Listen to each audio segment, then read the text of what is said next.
All right, tech enthusiasts, buckle up, because today's scoop is all about Apple taking a bit of a hit. Imagine this. Apple's stock is sliding down the market roller coaster, and everyone's feeling the stomach drop. Let's break down why Apple is making headlines today. First, we've got something called tariffs lurking in the wings, those dreaded extra costs on imports. President Donald Trump has issued some far-reaching tariffs aiming squarely at China, where most of Apple's production lines churn away like well-oiled machines. Wedbush analyst Dan Ives has piped up with a grim warning, saying it'd be nothing short of an economic Armageddon for Apple. Yes, actual doomsday vibes. Why, you ask? It's all about Apple's manufacturing groove. An incredible 90% of iPhones are crafted in China. Add in a hefty chunk of Macs and iPads, and we realize just how knee-deep Apple is in the land of pandas.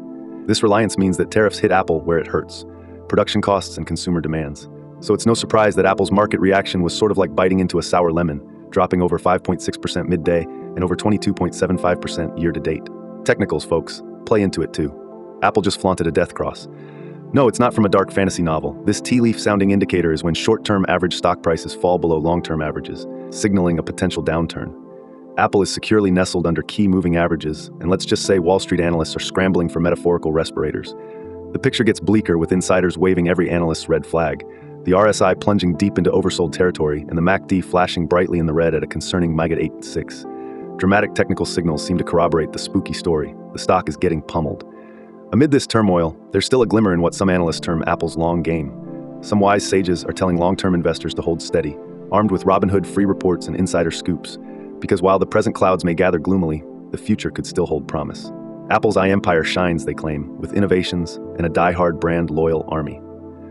So there we are, folks. Tariff tiffs paired with selling pressures have shaken Apple's tree today, and the fruit, well, it is wobbling with anxiety. Time will tell if Tim Cook's crew can sidestep the rocky road ahead. Meanwhile, hold on tight and maybe keep one finger on the power button, because this journey's just warming up. Thanks for watching to the end. Remember, this is just one story from our full daily show, which includes all the other news and an analysis of the day's tech market activity. If you found this video interesting or insightful, then please like, subscribe, and share it with others. Your support is greatly appreciated. Catch you later.